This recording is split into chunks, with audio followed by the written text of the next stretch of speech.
Hey, we're Aaron and Jennifer Smith with Marriage After God. Helping you cultivate an extraordinary marriage. And today we're going to ask each other random questions about finances and money.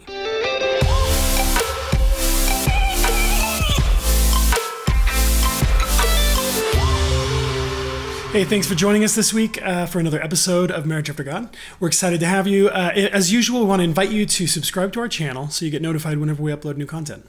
Today's episode includes questions that we came up with that we haven't shared with each other just yet, just about finances and money. But we know that you guys have questions too, and we can answer them in a future episode of Marriage After God. So be sure to leave those comments and leaving your questions about finances and money. So before we get started, I want to start off with a disclaimer. We are not financial advisors. No way. So we're not giving stock suggestions or anything like that. We're just going to ask each other questions about our experience with money. Yeah. And I actually have no clue what your questions are, and you don't have any clue what mine are. These things always make me nervous. Yeah, so I like to be prepared. We do these episodes every once in a while, but these are going to be really candid answers from our own life. I feel like is really helpful for the listener because I feel like they're going to relate to us and understand what we've been through or what we're going through currently. And so I do, but I don't like these. And they're hard because we do cut out the pauses because sometimes we have to think about them. Yeah. We're like, let me think about that one for a sec. But, hopefully what we want to offer to you guys is just an inside perspective on, where we've gone in life with finances and money and where we're coming from and what God's teaching us. Yeah.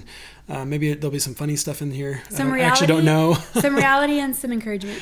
Yeah. And because our heart is that as marriages after God, we would have hearts that are yielded to God in every aspect of our life. Yep. One of them being money. And to be honest, we all are on a journey with money. Yeah. And the Bible talks a lot about it. But today we're just going to talk about the journey we've been on. Yeah. So let's get started. Do you want to do the first question or do you want me to do the first question? Let me do the first question. Okay, you do the first question and then I'll do mine. Okay, so my first question is, were you taught good money habits like savings, building up a savings account by your parents? Or I guess the question is, who was your biggest influence? That is a great question, actually. So let me think for a second. I have a terrible memory and you know this. Okay, so first thing I remember is my mom did definitely teach me how to use a checkbook. Mm-hmm. Does anyone use checks anymore? I don't know.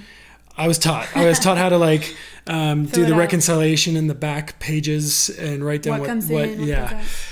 So I do remember that. I remember them opening a bank account for me and me putting money in it and learning to save. So I think the basics. Mm-hmm. I remember saving when I was a little kid, like $100. Wow. I don't remember how I got all the money. Yeah, probably. I know I had a box. I had a box. It was this like wood box. And every dollar I'd get it and I'd wet the dollar and flatten it out. Oh my goodness. I remember didn't know this about you. I would flatten the dollar out and I'd make it perfectly crisp and I'd let it dry. And then I would put it in the box and I'd have them all organized in the right and I'd have a rubber band around them and I saved up all these 1s and 5s and 10s. Okay, this type of personality explains a lot about how we organize our finances. You've never heard the story before. I've never heard the story before and I feel like now that I know, it makes sense because you organize... I'm going to change some of these questions I have for you. No, but as I see it, because you lead us in our finances and you organize our budgeting and all of that, and there's it's meticulous, and I feel like you've been really good at that. Well, so I don't know who taught me that, but that was just kind of, I remember so somehow money was talked about. I remember my parents, giving me $1 at church to put into the tithe. So awesome. I feel like they gave me the foundational stuff, the basic stuff. Good for them. That's awesome. So yeah, I think they might have given me more. They had to have, but I just don't remember all the details. Well, let me... Real quick, does Target have anything to do with any of these questions? I didn't actually ask any. Okay, good. I'm just kidding. Thing about Target. For all the wise out there. But Costco, I'm just kidding. Okay, no. Here's your first question. Okay, what was your view of money growing up? Well, I remember it being kind of this elusive thing of we never had it. I don't want to go as far as saying we were poor growing up, but I often heard my parents say things like that. And things have changed now in their life and in ours, but I just remember, having very little. And I remember personally, when I started working and getting my own income, I protected it. But I spent it, but it was mine. Yeah. I didn't necessarily share it. I wasn't super generous. I tithed here and there, but it wasn't consistent. So would you feel like you were, based off of the question you asked me, were you taught about money other than just hearing about lack of it or I don't remember I don't remember my mom sitting down specifically with me to like show me certain things, but it was kind of like, we'd be at the grocery store and I'm like, hey, can I fill out your check for you? Cause I remember checks back then too. Yeah, and she would let me, and she would show me what boxes to fill out. And then when I was a teenager, probably like 13 or 14, she also opened up a savings account for me. And so I got to get familiar with putting money in the bank. So we kind of both had like those foundational things. Yeah. So there is a second part to this question though. Oh, no. So I was asking about your view of money, but what was your view of giving?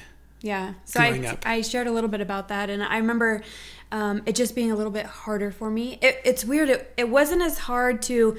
if I was going to buy a gift for someone, like I saw value in that and then give it to them. Yeah. But like just giving someone money or even giving the church money, I justified it by, saying, well, I'll serve with my time or my energy. I'll go work in the children's ministry. I remember us having conversations about that. I just saw the benefit of that. But I guess because I always thought like money was tight or it was so little that I had to kind of keep it. Yeah. To myself. Keep it real close. Keep it real close. I was controlling over my money.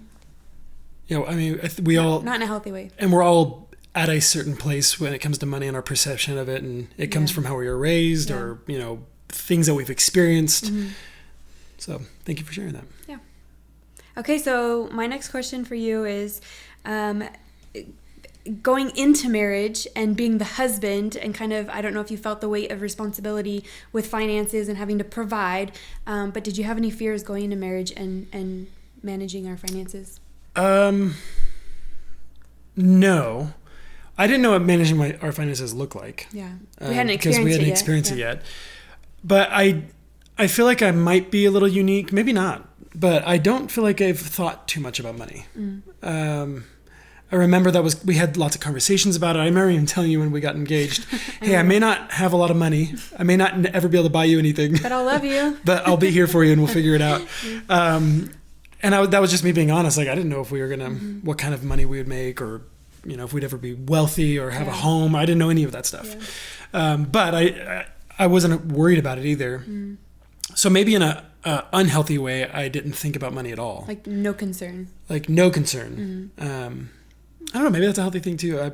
I've never been too concerned about money as a whole. But no. So going into marriage, I don't think it was an anxiety of mine. Like, oh, I got to figure out money stuff. Again, we've learned a lot over the years of like how much we have to focus on it and manage it well and steward it well. But no, I'd say early on when we were getting married, it wasn't something that was on the forefront of my mind. Other than we needed it to go to Africa.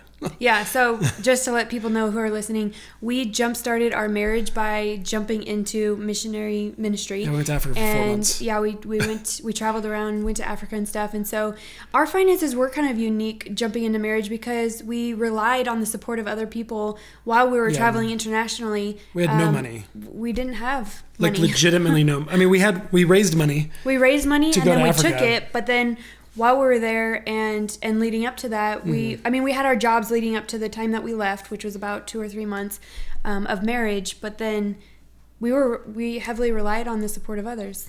Well, not only that, but when we moved to Florida for a bit, just to give a little bit of background, there was a season where I was working full time for free in the ministry that we were part of, the missionary organization, and you were working part time. We had no kids then. And we still had no money. We were broke. We were so broke, of course, because I wasn't even being paid, and you were getting paid minimum wage in Florida, which is like less than normal, and part time. I remember us being in our car one night or one afternoon, and we had no money for gas. Yeah, we're sitting there gasless. Like, okay. Yeah. God's taking care of us every step of the way, though. I'd say your parents were a huge blessing to us during those times because they've always supported us and been open-handed with their finances. And remember that day? My mom gave me $20. You called your mom, and I was so embarrassed, and I was just just don't. I said, don't tell her. What did I say? I said, don't tell her that we're homeless. Okay, that was same day. That was the same day that we were in transition. That's a good word, transition from one house to another. And but we didn't have another house yet. Yeah. We couldn't stay at the house we were at. They weren't our houses. They were people letting us stay at their places because we were trying to serve as missionaries and we're traveling a lot. And it was just a really interesting God took time. care of us, but I would say it was foolish. Yeah. I would say that was, looking again, back at it, the negative part of me not paying attention or considering our finances. Yeah. I should have changed that scenario. And we did. Yeah. God convicted our hearts, and he put us on a whole journey of changing our thought process on money and our responsibility with it. Yeah. But I did tell you, don't tell her that we're homeless. Just tell her that we need the money for gas. Yeah. And it all worked out. We got a place that night. It all was we great. did. It was awesome. So God was looking out even when we weren't. He's faithful even when we're when not. We weren't, yeah. That's where we started our journey of money, is just experiencing that side of it. Yeah. So let me get to my question, my second question for you. Okay, this is a question for you, but it's about me. Oh. Yeah. So what is one area I can grow and mature in when it comes to money? Okay, that's really funny because I have a similar question for you. Oh, well, then we should make yours the number 3 for me. Okay, so what's one area that I want you to grow that you think I could grow or mature in when it comes to money?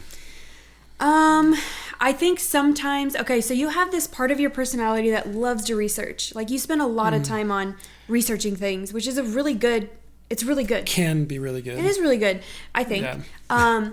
The downside is because you do so much research and you look at reviews and you look at what other people are saying and you look at price value, when you do actually go to make a purchase, it's a really good purchase. Sometimes really expensive purchase, or sometimes it's something that we think we need when we don't necessarily need that one or that thing. It could be a... So you're saying I buy the more expensive thing because it had the better reviews. Well, and it's going to last longer. We have all these justifications of what we walk through when we buy a purchase, but which I do. Yeah, I do that. And you don't do it all the time, but when you do make those bigger purchases, I don't know. No, so you're saying having a little bit more of a sober mind about certain things, because it's not like I make big purchases all the time. No.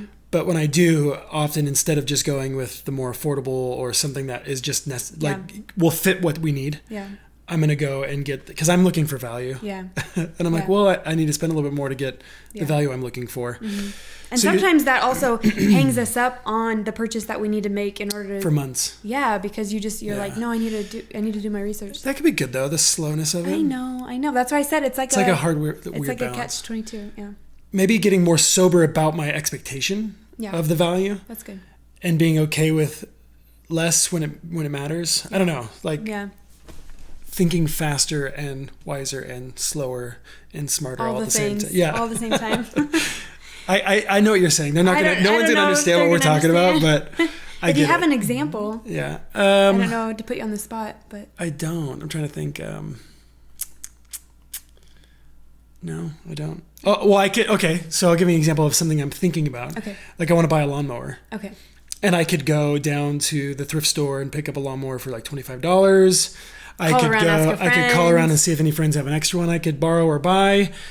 But the way I think is I'm going to go look online and I'm like, well, if I'm going to be using this every weekend, I might as well get a new one. I'm going to look, but if I'm going to get a new one and spend that kind of money, I might as well look for the best one. And so now it just keeps going up and up. And I haven't bought a lawnmower yet. And you haven't bought a lawnmower yet. Yeah. So that's a great example. And this has been a few weeks. Yeah. So, okay. I will think about buying a lawnmower in a better way. Okay. Like not go buy the best one. And I might call some friends up soon. Actually, someone actually told me they might have one. Oh, really? Yeah. I was going to say, you might buy one and it breaks down and then you can learn how to fix it. It's good all around. It's true. Time waster. Yeah, I know. Okay. That was your question for me? That was my question for you. That's really confusing. Okay. Yeah. Okay, so my next question is, throughout our marriage, I guess for a little backstory, if people don't know us, we got debt-free and we've been really committed to remaining debt-free. But one thing you've been really adamant on, even from the beginning of our marriage, was no credit cards. Right. So I guess my question is, why, Aaron? Why so adamant about that? Well, even times when I had good justifications or excuses why, no, we should do this. We'll get miles. To be honest, so let's be honest. You're right. I've been so adamant about no credit cards, but we did get a credit card. We did. Just a couple years ago. For about a year, yeah. For about a year. It was an Amazon credit card because they had such good points and like all the things. Okay. And we did that to buy a house, and we needed credit because we literally had no credit because we've never had credit cards. Yeah. And it made it harder, which was fine.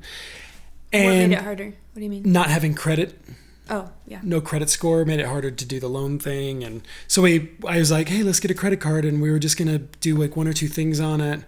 It became just to build credit. And then what happened was everything we were spending on our debit, we now put on our credit.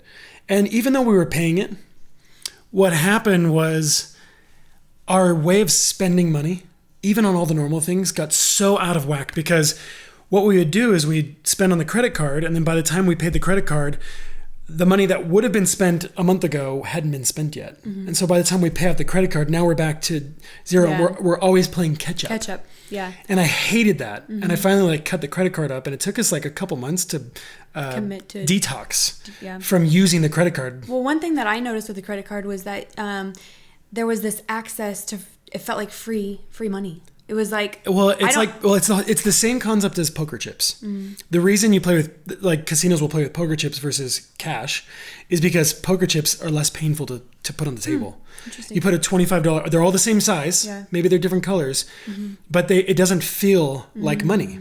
And so you spend more. I think Dave Ramsey also shared this tip once, is when you're spending with cash, you're feeling it going through your hand. You're not going to go waste it on that $8 you're like, mocha, you'll just get a black coffee or whatever. Yeah. But when you're constantly using your debit card, you don't feel it as much. But it's even more true with credit cards, I feel like. It is. And also with credit cards, they do the whole points thing. And it gives you an incentive to spend more.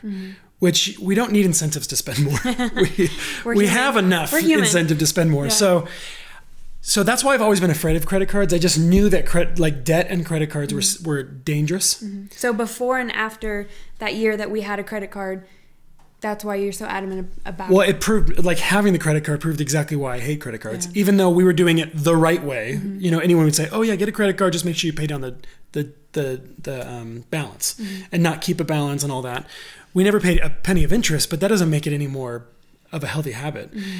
We were so backwards on the way our money was being spent that it like gave me anxiety. That's true. I remember you. Yeah. And I'm like, I don't know. And then the detoxing, it took a few months. Like, we were negative a bunch because we were playing catch up and on the way our money was coming in and the way the money was going out. And we forgot how to spend correctly. Like, it did. Yeah. It was totally different. We're like, well, we have to look at our budget again. We have to look at how so I just hate credit cards. Okay. And so that's just the reality of it. Okay. You asked me my next question. Okay. Next question. This is also in the beginning of our marriage. I thought you were saying it's also about me. No. In the beginning of our marriage, I remember us praying that we would make more money so that we could give more money and be more generous. You remember that? And over the years, we've had opportunities to do so. Has your or our perception about giving changed at all since then? Yes. I mean, mine definitely. I don't know if yours has increased, because I feel like you've always been a really generous person. And what you shared in the beginning of that question of praying that prayer, I feel like was you've taught me a lot and led me a lot in this area of generosity. And I feel like that was one way where you taught me in a really special way, because it's not like you just sat down with me and pointed out where I was not being generous. You sat down and said, hey, we should be praying about this. And so we prayed, we lifted our requests up to God. And anyways, I just really feel like over the years, he's answered our prayer. He's been faithful to show us different ways of giving, different opportunities. He's invited us a lot to just participate in serving the body and being generous. And I feel like more of a generous person because of that. Awesome. Yeah. I used to see generosity, the pinnacle of generosity, as giving more. I was like, oh, I want to, that's why I prayed this, because I truly wanted to increase in what we had, not so that I can have more, but so that I can give more. That was a reality of how I felt and believed. And as we've, matured and gotten better jobs, and now, just making money from our books and trying to be more generous and giving more, something that I've changed in is not that I don't want to give more. I still have a heart to give and want to be generous. But what I've found is I can get lazy in giving in the other ways of my time, my energy, my resources, my love, my other things, because I can give money. Not that giving money is a bad thing, but I felt like God showed me that there's lots of ways that he desires us to give, and that there's other ways that could be more valuable than just giving someone $10 or $100 or something, that I could give them something more valuable than money. Almost like showing me that money's like what is true generosity? Well, not just true generosity. What God is actually desiring us to give, and not that, like I said, the money or time or none of those are intrinsically differently bad or better. But seeing the true value in things, because I can give all my money, as it says in the Bible, and have not love, and I'm nothing, right? And so it doesn't matter what I'm giving; it matters why I'm giving and who I'm giving for. And so he's just been transforming my perception on giving, and I could default to like, oh, let's just give so and so money.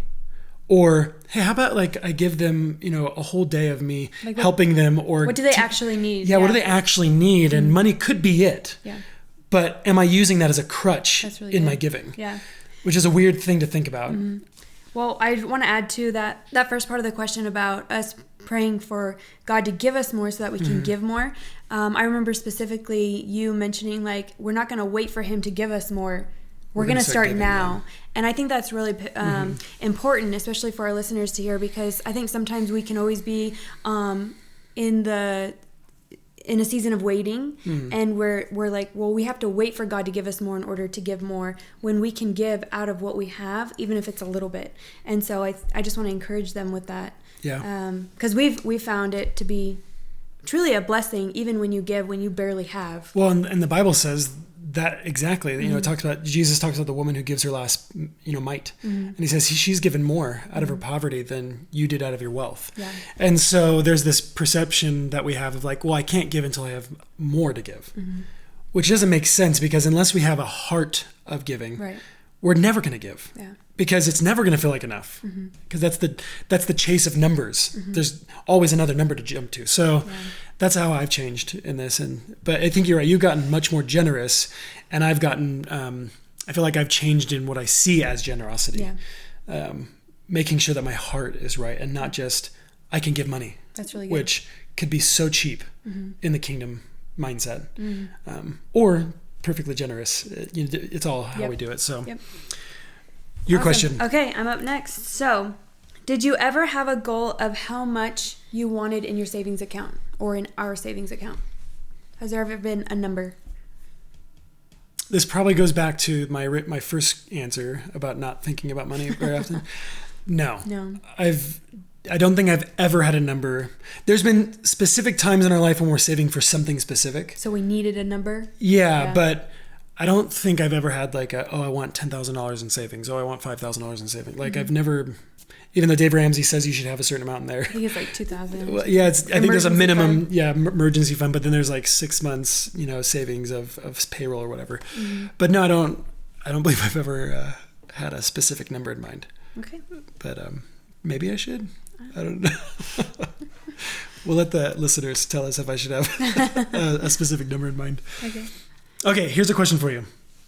This is kind of a fun one, and it's also maybe it's a question they can be asking each other. Okay, that's good. That are listening. What is the best thing you've ever spent money on? And here's my catch with this is I'm trying to point out that sometimes we look for value in things, and we think it's going to be there, but then it's not what we think it's going to be. So I want to see if you can recall, like, oh, the best thing I've ever spent money on was. The best thing I ever spent money on was. Oh man, I feel like I know what kind of thing it will be. What kind of thing? Yeah. Well, the only thing that really comes to mind are two things, and they're both jewelry oriented. Jewelry, okay. One thing you bought me. Would this be like a typical thing for women? Actually, I think you bought me both, so I can't even use those examples. Why not? I don't know. Oh, because I bought them. Because you bought them. Oh, okay. So it's the ring that I have now is my wedding ring. Okay. You bought it for me on my 10-year wedding anniversary. Yeah, but you didn't buy it, I guess. It's our if it's our money. Then maybe you did.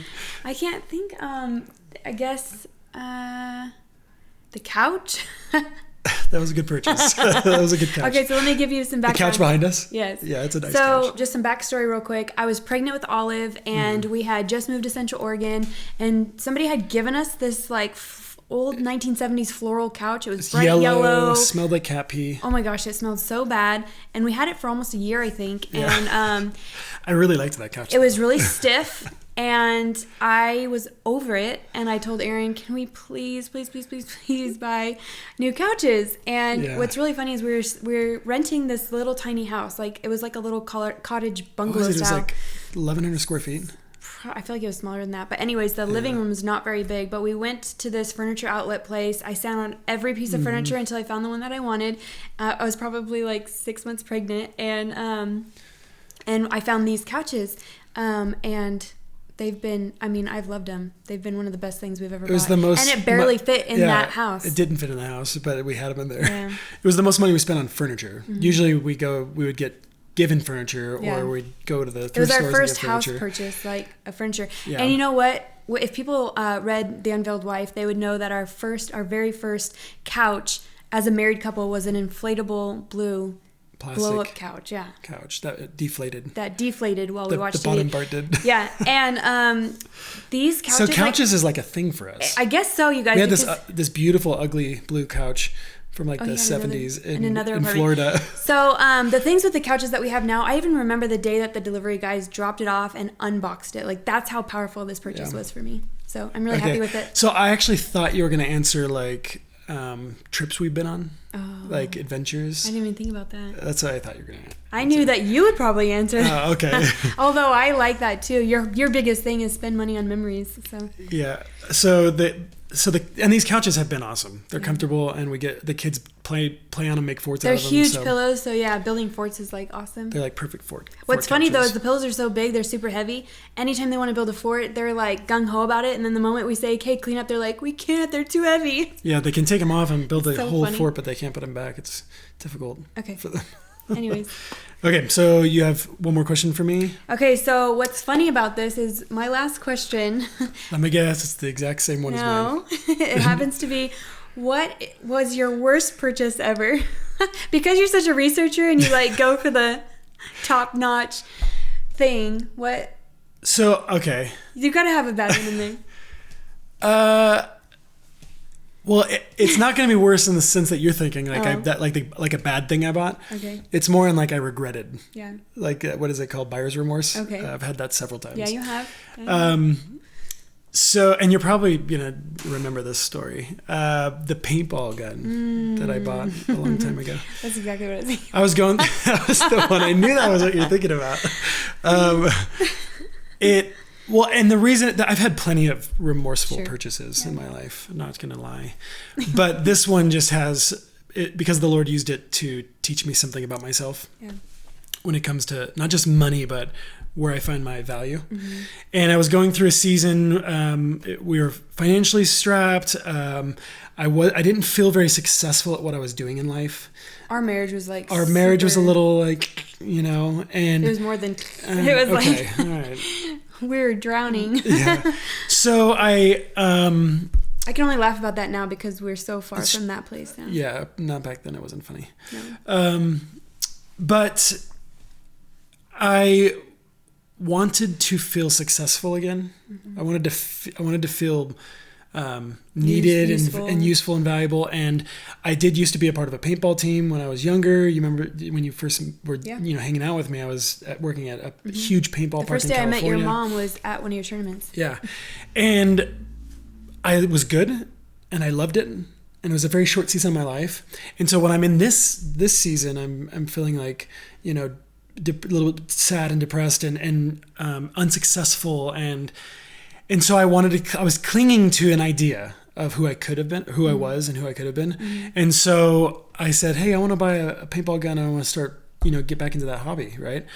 What's funny about paintball is it's not a cheap hobby. Like you don't buy cheap paintball guns to go do a hobby of paintballing. You definitely would never buy. So like I said, I bought a really nice paintball gun and all the equipment and all the stuff. And you know what? It was really surprising because you were like, okay, you like let me. Even though you probably thought it was such a stupid idea. I didn't see the value in it at all. And I went one time and I felt the Lord tell me, like, why are you doing this? Why did you go spend all this money and you're never going to, like, this is not what you want. How long did the gun sit in the box for before you like? Maybe a couple months, and it just sat in the box. I only used it one time. It was brand new, and I finally like I came to my senses, and the Holy Spirit was like, you are looking for something in the wrong place, and the only reason you bought this is because you feel this way and you're going through this. And I had to repent. I came to you and I said, I'm sorry. You said, I feel like an idiot. That's actually what I said. I said, I feel like an idiot. I said, I think the only reason I wanted to do this and buy this is because I don't feel successful. And I had to admit to that. And you like forgave me. And you're like, I'm really glad that you're deciding to get rid of this because I did not want you to do that. And I was like, can you sell it for what it's worth? And no, I didn't. I had to I lost money on it. Yeah. But that was a lesson that I learned in looking for value and security and fulfillment in something else other than God. And that's why that's like sticks out to us, is that, or to me specifically, is that story is, that was me buying a feeling or a notion about myself and trying to turn into something that I wasn't, and trying to fulfill myself through money, which doesn't work. Yeah, don't do that. In any way ever. For anyone. For anyone. Yeah, don't do that. Like the Bible tells us, you cannot serve God and money. Yeah. Like you'll hate one and love the other, or you serve one and you'll despise the other. Like you cannot do it. And so that's not the worst purchase I've ever made, but that was on the top of the list. Most regrettable. Yeah, not most regrettable. It was actually, I look back and I thank God that he used that opportunity, allowed me to do something dumb in a safe way, because it's not like I emptied our savings account. Yeah. I don't know, back then it could have been pretty close. I guess you're right. You're right, it probably was. But you weren't paying attention to the savings account. I wasn't paying attention to the savings account, so thanks. Okay, ask me your last question now. We'll get the spotlight off of you. Okay, what is one area you can grow in your relationship with money? I don't want to say. I take the fifth. Okay. You can't. Okay. It's not a court of law. This is marriage after God. Okay. So, ready for some truth, some honesty? Yes. Okay. You already know this about me. I have this problem when I feel like we need to spend money for things, especially if it's for the house or for the kids or whatever. And let's say I am at Target or Costco or Whole Foods or whatever, and or online, and I see a few extras that I wasn't necessarily planning on buying, or at least at this time, and I just go ahead and go get it without consulting you. I feel really bad about that, and I know it's an area that I need to grow in, because there's been seasons where I am good at it, and I feel like I'm respecting the commitment that we've made to discuss purchases over a certain amount, and then there's other times where I just disregard it, and I don't know why I do that. And you're not talking about like, a pack of gum or like an extra pair of socks, or like well, I'll buy an extra pair of shoes for one of the kids, but they really don't need it. It's just they're really cute, and they're right there on the end aisle. How often does this happen? Target. I'm just saying. How many shoes does Olive need? I know. We try and be pretty minimalist when it comes to some things, the way that we live. But then there's times where I'm just like, oh, and I need this type of hand soap and laundry detergent and all of these extra things, when I wasn't planning on making those, I guess, happen that day. So truthfulness, transparency. Yeah. I think that's a good one. Yeah. I mean, we both do it though. Yeah. Like we base it off of what we see as valuable. Yeah. Like, oh, this is an important purchase, but our scales of value are so different from each other sometimes on purchases. But which is why we should discuss them more. Yeah. Which is actually something that we've just another level of honesty with our finances. We just recently are revisiting with each other, because we get out of sync. Yeah. We just went spending on a date money night, without, and that was the topic of our conversation, which is why we're doing this podcast. Yeah, so we're out of sync right now, and so we're trying to get back in sync with each other of communicating. Just a rule of thumb, something that we've instituted in our marriage, and what we're talking about is that we've stopped doing. But what we used to do is, we would discuss any purchase that was going to be over $50. Yeah. We would plan out things that we're trying to save money for, and we just haven't been doing that lately, and it hurts us. Yeah. And so we're going to get back into that. We're going to just be on the same page with each other on things that we want to spend money on, needs versus wants. Yep. That's a big one. What we're trying to save for. So Okay, so we're done with our questions, but I do have one more question that I want to answer so that those listening know. Okay. So we're writing this book, Marriage After God, and we are dedicating a whole chapter to finances and how it's foundational to a marriage after God. And I just wanted you to share a little bit about that before we close out. Well, it is. There's a few things that are on the top of the list that cause divorce and destruction in marriages, and it's sex and money. And so if we don't have a sober biblical mindset of money, if we don't understand what it's for, if we have the wrong perspective and relationship with money, it will destroy us. And we experience that. And this is not just having it or not having it. This is whatever money you have, what your relationship with is. And even if you don't have money, what's your relationship with pursuing it? Because the Bible talks about not pursuing wealth or not toiling to pursue wealth. It says be wise enough to desist, right? It tells us that we can't serve God in money. We have all these, Jesus talked more about money than he did about other things. Money is important to God. There's a wrong perspective that verse that says money is the root of all kinds of evil, but it doesn't actually say that. That's a wrong understanding of money. It's the love of money is the root of all kinds of evil. And so having the correct biblical mature relationship with money, and how when we have that, it becomes a tool, a powerful tool in the life of a marriage after God, in a marriage that's wanting to see God's kingdom grow and their marriage be used for his purposes, because then he can trust us. The Bible tells us if you are faithful with the little, you will be faithful with much. And so that's why we have a whole chapter in the book dedicated to finances and money and our relationship with it and how we're supposed to view it and think about it and use it. And that's why it's foundational. And if you just think money is not important as a topic to consider and to truly evaluate in your life, it's going to control you versus you controlling it. Or maybe that money is a source of contention in your marriage and you guys aren't being one. Like that is just a red flag that it is time to get on the same page, go for a date night, talk about strategies on how you guys can organize your finances, and then commit to implementing the things that you discussed. And we're not perfect at this. Like we just said, we just went on a date night to talk about how we're out of sync right now and we need to refocus and just move forward in oneness and in unity when it comes to our finances. So that's really good. And the this isn't just financial advice so that we can be, wealthier and happier and all that. The point is the money and the resources God's given us, he desires for us to invest into his kingdom.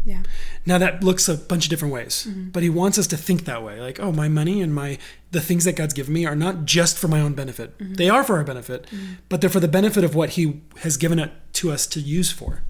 In growing our families, taking care of families, in generosity, in building the kingdom through, paying, supporting missionaries or building an orphanage or adopting a child or whatever it is. The money's for that, for those things, the thing that God's called us to, not for our own pleasures. Now, we do get to enjoy all good things that God gives us. But if that's our own focus, we're in the wrong place in the first place. So, so that chapter is an important one. We actually been editing it. We're working on it right now. Well, thank you guys so much for joining us this week on money and finances. We hope that we gave you a little bit of insight into just the conversation so that you guys can be talking about it with each other. We hope that you have an incredible week, and we'll see you next time. Did you enjoy today's show? Find many more encouraging stories and resources at marriageaftergod.com, and let us help you cultivate an extraordinary marriage.